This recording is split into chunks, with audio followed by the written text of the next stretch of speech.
नमः संस्कृता मित्राणि। तो मित्रों, आज हम बिहार बोर्ड के 8वीं कक्षा के संस्कृत का हम 10वां पाठ का प्रश्नोत्तरी करने जा रहे हैं। इससे पूर्व के एपिसोड में मैंने इस पाठ का हिंदी अनुवाद कर चुका और आज हम इस पाठ का प्रश्नोत्तरी करने जा रहे हैं। आप वीडियो के अंत तक बने रहेंगे। तो चलिए वीडियो को आरंभ करते हैं बिना विलंब किए।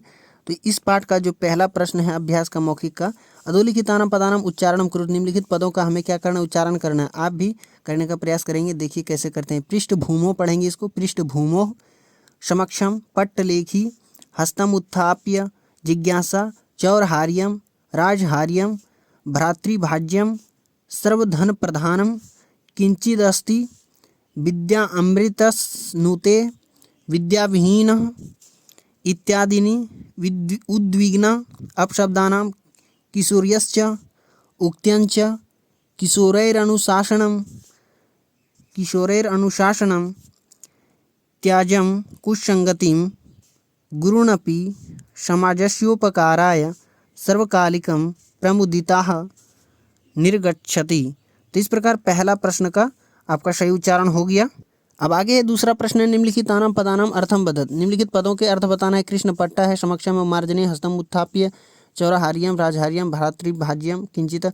इन सभी का क्या करना है, इन सभी पद का हमें हिंदी में अर्थ बताना है। तो चलिए हम सभी का हिंदी अर्थ बता देते हैं। तो अब दूसरा प्रश्न का उत्तर यहाँ से लिखेंगे। कृष्ण पट्टा का अर्थ हो जाएगा श्याम पट्ट लिखेंगे। समक्षम का अर्थ हो गया सामने। मार्जनी का अर्थ हो गया डस्टर। हस्तम उत्थाप्य का अर्थ हो गया हाथ उठाकर। चौरहार्यम का अर्थ हो गया चोर द्वारा चुराने योग्य। राजहार्यम का अर्थ हो गया राजा द्वारा छीनने योग्य। भ्रातृभाज्यम का अर्थ हो गया भाई द्वारा बांटने योग्य। किंचित का अर्थ हो गया कोई अथवा कुछ हो गया, दोनों में से कोई भी हो सकता है इसका अर्थ, दोनों ही अर्थ होगा। अपरम दूसरा या अन्य। प्रसरेत का अर्थ हो जाएगा फैलाना चाहिए। विषमता भावम भेदभाव पूर्ण भाव। उद्विग्ना का अर्थ हो जाता है उत्तेजित। अपशब्दानाम का अर्थ हो गया गालियों का। इसी के क्रम में आगे है परित्यागेन का अर्थ हो गया छोड़ देने से। इसके बाद है तेषामपि का अर्थ हो जाएगा उनका भी। त्याजम का अर्थ हो जाएगा छोड़ने योग्य। मादकम का अर्थ हो जाएगा नशीला। कुसंगतिम का अर्थ हो जाएगा बुरी संगत को। पितरों का अर्थ हो गया माता पिता को। सर्वकालिकम का अर्थ हो गया हमेशा या सदा रहने वाला, ये अर्थ हो गया। इसी के क्रम में है प्रमुदिता का अर्थ हो गया प्रसन्न अथवा खुश। तो इस प्रकार जो है दूसरा प्रश्न का सही अर्थ हो गया सभी पद का। अब चलिए तीसरे प्रश्न की ओर बढ़ते हैं। अब तीसरा प्रश्न है। निम्नलिखितानां प्रश्नानां उत्तरम एक पदेन लिखत। निम्नलिखित प्रश्नों के उत्तर एक पद में लिखें। ठीक है। तो क नंबर प्रश्न है गुरु शिष्य संवाद इति पाठे कस्या कक्षाया दृश्यम। गुरु शिष्य का जो संवाद है इस पाठ में किस कक्षा को दिखाया गया है। इस पाठ जो पढ़ें तो उसमें जो चित्र दिखाया गया था वो किस पाठ का दिखाया गया था, तो वो किस कक्षा का, तो अष्टम कक्षा का दृश्य दिखाया गया था। चलिए सभी का उत्तर हम बारीकी से जान लेते हैं। तो तीसरा का क नंबर प्रश्न का उत्तर हो जाएगा अष्टम लिखेंगे आप। ख नंबर प्रश्न है बालका बालिकाश्च कुत्र स्थिता। और यानी कि बालक जितने भी लड़के और लड़कियां कहाँ पे स्थित थे, कहाँ पे बैठे थे, तो ये हो जाएगा आसनेषु। इसका उत्तर लिखेंगे यानी अपने आसनों में, यानी अपने जगहों पर। ठीक है। ग नंबर प्रश्न है शिक्षक पाठे अस्मिन् कस्याः महत्वं दर्शयति। शिक्षक जो है इस पाठ में किसके महत्व को दिखाए हैं, तो इसका उत्तर में लिखेंगे विद्याया, यानी विद्या के महत्व को बताए हैं। घ नंबर प्रश्न है किम न चोरहार्यम न राजहार्यम न भ्रातृभाज्यम व वर्तते। यानी विद्या हो जाएगा, विद्या को चोर के द्वारा चुराया नहीं जा सकता है, ना ही राजा के द्वारा इसे चुराया जा सकता है और ना ही भाइयों में बांटा जा सकता है, वो विद्या है। तो विद्या उत्तर में लिखेंगे। अंग नंबर प्रश्न है सर्वधन प्रधानम धनम किम। यानी सभी धनों में श्रेष्ठ कौन है, कौन सा धन श्रेष्ठ है, सभी धन में कौन प्रधान धन है, तो विद्या हो जाएगा उत्तर में, आप लिख देंगे। 4 नंबर प्रश्न है धनानाम सीमा का, यानी धन का सीमा क्या है, तो असीमा। ठीक है। धन का सीमा क्या है, तो वो असीमा हो जाएगा, यानी जिसकी कोई सीमा नहीं हो। 6 नंबर प्रश्न है विद्या किम ददाती, तो विनयम। विद्या क्या देती है, तो विनम्रता देती है, तो विनयम लिखेंगे आप। ज नंबर है कि विद्या विहीना जना कीदृशा भवति। यानी विद्या से विहीन, यानी कि जिसके पास विद्या नहीं हो ऐसे लोग कैसे होते हैं, तो पशु, यानी पशु के समान होते हैं। तो इसी के क्रम में आगे है, इसमें देखिए किताब में दिया गया था ज के बाद इया नंबर, तो वो उसी प्रकार हम दे दिए हैं, आप देख लेंगे। किशोरावस्थायाम किशोरा कीदृशा भवन्ति। किशोरावस्था में जो है किशोर जो है कैसे होते हैं, तो उद्विग्ना, उत्तरा में लिखेंगे उद्विग्ना, यानी उत्तेजित होते हैं।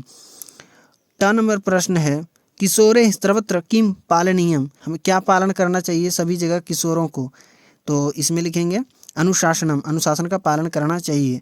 इसी के क्रम में है 8 नंबर प्रश्न है को नित्यम प्रणमेत, किसे जो है नित्य प्रतिदिन प्रणाम करना चाहिए, तो पितरों यानी माता पिता को। ड नंबर प्रश्न है इसी के क्रम में शिक्षका कस्मात निर्गच्छति, शिक्षका कस्मात निर्गच्छति, शिक्षक जो है किससे निकलते हैं, तो वर्गात लिखेंगे आप, यानी वर्ग यानी कक्षा से निकलते हैं। तो इस प्रकार तीसरा प्रश्न का सभी का उत्तर हो गया। अब चलिए चौथे प्रश्न की ओर बढ़ते हैं। अब आगे जो चौथा प्रश्न दिया गया है अधोलिखितानाम प्रश्नानाम उत्तरम पूर्ण वाक्य लिखित, यानी निम्नलिखित प्रश्नों के उत्तर जो है पूर्ण वाक्य में लिखना है, यानी कि पूर्ण वाक्य में लिखना है, पूरा करके लिखना है। कक्षायाम का नंबर प्रश्न है कक्षायाम शिक्षकस्य प्रवेशे सति सर्वे छात्रा किम कुर्वन्ति, यानी कक्षा में शिक्षक के प्रवेश करते ही सभी के साथ ही प्रवेश करने के साथ ही सभी छात्र क्या करते हैं, तो सभी छात्र क्या होते हैं, खड़े हो जाते हैं। तो इसका क नंबर प्रश्न का उत्तर चलिए जान लेते हैं, सभी का उत्तर जान लेते हैं। तो क नंबर प्रश्न का उत्तर आप यहाँ से लिखेंगे 4 का क का कक्षायाम शिक्षकस्य प्रवेशे सति सर्वे छात्रा उत्तिष्ठन्ति, यानी कक्षा में शिक्षक के प्रवेश के साथ ही सभी छात्र खड़े हो जाते हैं, उठ जाते हैं। ख नंबर प्रश्न है छात्रा संवेद स्वरेण किम वदन्ति, यानी सभी छात्र जो थे वे एक स्वर में क्या बोलते हैं, तो छात्रा संवेद स्वरेण वदन्ति यत प्रणमामो वयम सर्वे, यानी सभी छात्र जो है एक स्वर में बोलते हैं कि प्रणमामो वयम सर्वे, यानी हम सभी आपको प्रणाम करते हैं। ग नंबर प्रश्न है शिक्षका कम हस्तम उत्थाप्य वदति तिष्ठन्तु सर्वे, यानी शिक्षक जो है किस हाथ को उठा कर के बोलता है कि सभी लोग बैठ जाएं, तो यहाँ पे सर्वे हो जाएगा, इस प्रकार रेफ लग जाए, तो इसका उत्तर में हो जाएगा शिक्षका छात्रान दक्षिणम हस्तम उत्थाप्य वदति तिष्ठन्तु सर्वे, यानी शिक्षक छात्रों को दाहिने हाथ उठाकर कहते हैं कि सभी को उठाकर बोलते हैं कि बैठ जाइए। घ नंबर प्रश्न है शिक्षका आदौ कस्या महत्वम दर्शति, यानी शिक्षक जो है आरंभ में किसका महत्व को बताते हैं, दिखाते हैं। उत्तर में लिखेंगे शिक्षका आदौ विद्याया महत्वम दर्शति, सबसे पहले जो है शिक्षक जो है आदि यानी आरंभ में विद्या के महत्व को दिखाएं बताएं। अंग नंबर प्रश्न है किशोरावस्थाया के दोषा सन्ति, यानी किशोरावस्था में कौन कौन दोष होते हैं, तो इसका उत्तर में अब लिखेंगे किशोरावस्थाया ईर्ष्या द्वेष लोभ क्रोध अपशब्दानां प्रयोग आलस्यम आदः दोषा सन्ति, यानी किशोरावस्था में जलन द्वेष लोभ गुस्सा और गाली गलौज का प्रयोग आलस्य आदि ये सभी दोष होते हैं, ये सभी दोष हैं किशोरावस्था के। इसी के क्रम में 4 नंबर प्रश्न है केशां परित्यागेन किशोराः किशोर्यश्च विद्यायाः पात्राणि भवन्ति, यानी कि केशां परित्यागेन, यानी किसके परित्याग करने से किशोर किशोरी जो है विद्या के पात्र होते हैं, तो यानी दोषाणां परित्यागेन किशोरा किशोर्यश्च विद्याया पात्राणि भवन्ति, यानी दोष को त्याग करने से ही किशोर और किशोरी जो विद्या के पात्र होते हैं। इसी के क्रम में 6 नंबर प्रश्न है येन कार्येन वयम उद्विग्ना भवाम तथा काण प्रति न करणीयम, जिस कार्य को करने से हम लोग उत्तेजित हो जाते हैं वैसे कार्य को किसके प्रति नहीं करना चाहिए, तो इसका उत्तर में आप लिखेंगे येन कार्येन वयम उद्विग्ना भवाम तथा अपराण प्रति न करणीयम, जिस कार्य से हम लोग उत्तेजित हो जाते हैं वैसे कार्य को दूसरे के प्रति नहीं करना चाहिए। तो ये हो गया 6 नंबर प्रश्न का उत्तर। इसी के क्रम में जन्म नंबर प्रश्न है कि कौन नित्यम प्रणमेत, यानी किसको जो है हमें प्रतिदिन प्रणाम करना चाहिए, तो माता पितरों नित्यम प्रणमेत, ठीक है। तो जन्म नंबर प्रश्न का उत्तर हो गया। झ नंबर प्रश्न है कान नित्यम आद्रियेत, यानी किसको जो है हमें जो है नित्य जो है हमें किसका आदर करना चाहिए, तो गुरुन नित्यम आद्रियेत, हमें गुरु का जो है नित्य ही आदर करना चाहिए। इस प्रकार जो है आपका चौथा प्रश्न का सही उत्तर हो गया। अब अगले प्रश्न की ओर बढ़ते हैं, तो आप वीडियो रोकर लिख ले अथवा स्क्रीनशॉट ले सकते हैं। अब आगे जो 5वां प्रश्न है मंजूषाया उचितानि पदानि चित्वा वाक्यानि पूरयत, यानी इस बॉक्स से जो है सही शब्द को चुन करके इस खाली वाले स्थान में सही चुन के भरना है, कौन किस में भराएगा। तो चलिए हम 5वां प्रश्न को भर के बता देते हैं। तो 5वां प्रश्न का उत्तर यहाँ से लिखेंगे कृष्ण पट्टा पृष्ठभूमो वर्तते, यहाँ पृष्ठभूमो भरेंगे। ख नंबर है फलकम समक्षम वर्तते, यानी समक्षम भर देंगे। इसी क्रम में सर्वधन प्रधानम विद्याधनम लिखेंगे, सभी धन में प्रधान जो है विद्याधन है। विद्या ददाति विनियम में, यानी विद्या से विनम्रता मिलती है। और अंग नंबर है विद्या विहीना पशु समाना, विद्या जिसके पास नहीं है वो पशु के समान है। किशोरे सर्वत्र अनुशासनम पालनीयम, ये किशोर जो होते हैं सभी जगह किशोर को अनुशासन का पालन करना चाहिए।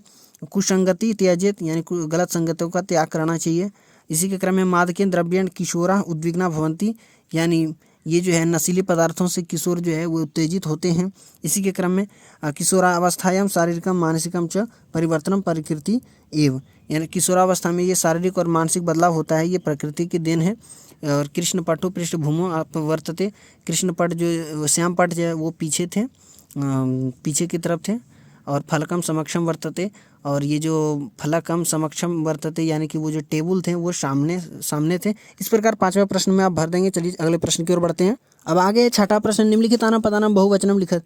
निम्नलिखित पदों के हमें बहुवचन का रूप बताना है। ये सभी एक वचन का रूप दिया गया है, हमें बहुवचन का रूप बताना है। तो चलिए सभी का हम उत्तर बता देते हैं, सभी का बहुवचन। तो अब छठा प्रश्न का उत्तर यहाँ से लिखेंगे, उत्तिष्ठति का अर्थ लिखेंगे उत्तिष्ठन्ति लिखेंगे, ठीक है।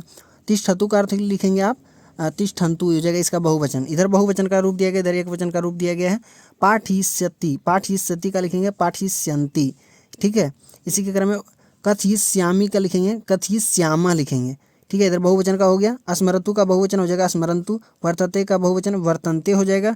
इसके बाद वादिष्यामि का हो जाएगा वादिष्यामः, भवति का हो जाएगा भवन्ति बहुवचन हो जाएगा। करोति एक वचन का इसका बहुवचन हो जाएगा कुर्वन्ति। निर्गच्छति का हो जाएगा निर्गच्छन्ति। तो इस प्रकार जो है छठा प्रश्न का सही उत्तर हो गया। अब चलिए सातवां प्रश्न की ओर बढ़ते हैं। अब आगे सातवां प्रश्न है, पदानि योजित्वा लिखत, यानी पद को जोड़ करके लिखना है। ये सभी का संधि हमें करके लिखना है। अपरम अपि हस्तम उत्थाप्य अस्माकम अपि अपरम अपि, तीन सभी का हमें क्या करना है, जोड़ करके लिखना है। चलिए हम सभी का बता देते हैं। तो सातवां प्रश्न का सही उत्तर आप यहाँ से लिखेंगे, अपरम धन अपि अपरम अपि हो जाएगा। हस्तम धन उत्थाप्य हस्तम उत्थाप्य हो जाएगा। अस्माकम धन अपि अस्माकम अपि हो जाएगा। अपरम धन अपि दो बार हो चुका है इसमें, तो अपरम अपि लिख देंगे। किम धन अपि किम अपि हो जाएगा। कर्तव्यम धन अस्ति कर्तव्यम अस्ति हो जाएगा। इसके बाद है स्वपरिवारम धन एव स्वपरिवारम एव हो जाएगा। किताब में आपका जो है स्वर यहाँ पे कर दिया है जिसका कोई अर्थ नहीं होता है, इसलिए आपको यहाँ पे र नहीं लिखना है। स्वपरिवारम धन एव स्वपरिवारम एव हो जाएगा। प्राकृतिकम धन एव, तो इसका हो जाएगा प्राकृतिकम मेव।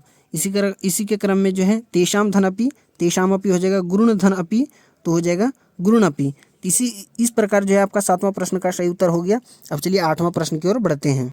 आठवां प्रश्न है, संस्कृते अनुवादम कुरुत, संस्कृत में अनुवाद करें।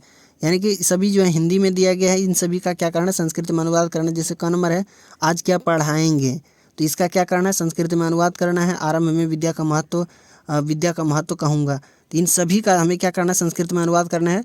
तो चलिए हम सभी का सही संस्कृत अनुवाद करके बता देते हैं। आप वीडियो के अंत तक बने रहेंगे। तो 8 का जो है क का जो आप अनुवाद बनाएंगे इस प्रकार, आज क्या पढ़ाएंगे, तो अद्य किम पाठिष्यति, इसका हो जाएगा अनुवाद संस्कृत में अद्य किम पाठिष्यति। इसके क्रम में ख नंबर है, आरंभ में विद्या का महत्व कहूँगा। आदौ विद्याया महत्वम कथयिष्यामि, आदौ विद्याया महत्वम कथयिष्यामि, तो ये ख नंबर हो गया। ग नंबर है, धन की सीमा होती है, ग नंबर धन की सीमा होती है, धनस्य सीमा भवति। घ नंबर है, विद्या विनय देती है, विद्या विनयम ददाति। अंग है, विद्या से रहित व्यक्ति पशु के समान होता है, विद्याहीना जनः पशुना सदृशा भवति, ठीक है। इसी के क्रम में 6 नंबर है, छात्र प्रसन्न प्रतीत होते हैं, छात्राः प्रसन्न प्रतीता सन्ति। तो इस प्रकार जो है आपका 8वां प्रश्न का सही अनुवाद हो गया। अब चलिए 9वां प्रश्न की ओर बढ़ते हैं। अब जो 9वां प्रश्न है, उदाहरणानुसारेण विभक्ति निर्णयम कुरुत, यानी उदाहरण के अनुसार जो दिया गया है विभक्ति का निर्णय करना है। जैसे आसनेसु में सप्तमी विभक्ति का प्रयोग हुआ है, तो इसी क्रम में जैसे बालका में कौन सा विभक्ति का प्रयोग हुआ है, पृष्ठभूमि में कौन सा विभक्ति, शिक्षकस्य में कौन सा विभक्ति का प्रयोग हुआ है। तो शब्दरूप जब पढ़ेंगे आपको विभक्ति का पता चल जाएगा, विभक्ति क्या होता है, कैसे होता है। तो 9वां प्रश्न का सभी का हम उत्तर बता देते हैं फिलहाल। तो आप 9वां प्रश्न का सही उत्तर यहाँ से लिखेंगे, बालका में जो है प्रथमा विभक्ति का प्रयोग हुआ है, पृष्ठभूमि में सप्तमी विभक्ति का प्रयोग हुआ है, शिक्षकस्य में आप षष्ठी विभक्ति लिखेंगे, अवस्थायाम में सप्तमी विभक्ति का प्रयोग हुआ है, अस्मिन में जो है सप्तमी विभक्ति का प्रयोग हुआ है, पात्राणि में प्रथमा विभक्ति का प्रयोग हुआ, किशोरे में तृतीय विभक्ति का प्रयोग हुआ है, गुरुण में द्वितीय विभक्ति का प्रयोग हुआ है, गुरुण में द्वितीय विभक्ति का प्रयोग हुआ है, उपकाराय में चतुर्थी विभक्ति का प्रयोग हुआ है, शिक्षका में प्रथमा विभक्ति का प्रयोग हुआ है। तो इस प्रकार जो है आपका 9वां प्रश्न का सही उत्तर हो गया। अब चलिए 10वां प्रश्न की ओर बढ़ते हैं। अब जो 10वां प्रश्न है, उदाहरणानुसारेण वचन निर्णयम कुरुत, उसमें था विभक्ति 9 नंबर में करना था, 10वां में है कि वचन का निर्णय करना है, कौन सा वचन किसमें प्रयोग हुआ है। जैसे बालिका में बहुवचन का प्रयोग हुआ है, तो बालका में कौन सा वचन का प्रयोग हुआ है, श्लोका में कौन सा वचन, पशु में, किशोरा में, पितरों में। तो सभी में हम वचन को जान लेते हैं। तो अब 10वां प्रश्न का उत्तर यहाँ से लिखेंगे। बालका में जो है बहुवचनम का प्रयोग हुआ है, श्लोका में एक वचनम का प्रयोग हुआ है, पशु में एक वचन, किशोरा में बहुवचन का प्रयोग हुआ है, पितरों में द्विवचन का प्रयोग हुआ है। तो इस प्रकार 10वां प्रश्न का उत्तर आप वीडियो रोककर लिख लें अथवा स्क्रीनशॉट ले सकते हैं। चलिए आखिरी प्रश्न की ओर बढ़ते हैं। आखिरी प्रश्न जो 11वां प्रश्न है, निम्नलिखितानां पदानां संधि विच्छेदम वा कुरुत। निम्नलिखित पदों के क्या है जो संधि में नहीं है उसका संधि करना है, जो संधि में उसका संधि विच्छेद करना है। जैसे तस्य धन ऊपरी है, यहाँ पे क्या बनेगा तस्योपरि, तो यहाँ डैश धन डैश है, इसके बाद तत्रापि बना है, तत्र धनपि हो जाएगा। तो इसी प्रकार सभी का हम संधि विच्छेद और संधि कर लेते हैं। तो आप 11वां प्रश्न का उत्तर यहाँ से लिखेंगे। तस्य धन ऊपरी तस्योपरि हो जाएगा।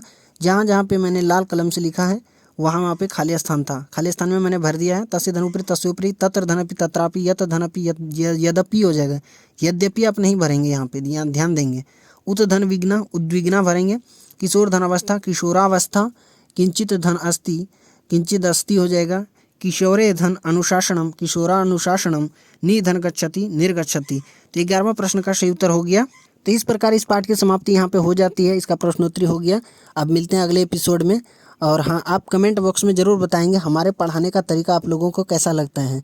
हमारी अच्छाई को भी बताएंगे, हमारी बुराई को भी बताएंगे। अगर कोई भी चीज़ गलत लगती है तो आप कमेंट में ज़रूर बताएंगे, हम उसको सुधारने का प्रयास करेंगे अगले वीडियो में।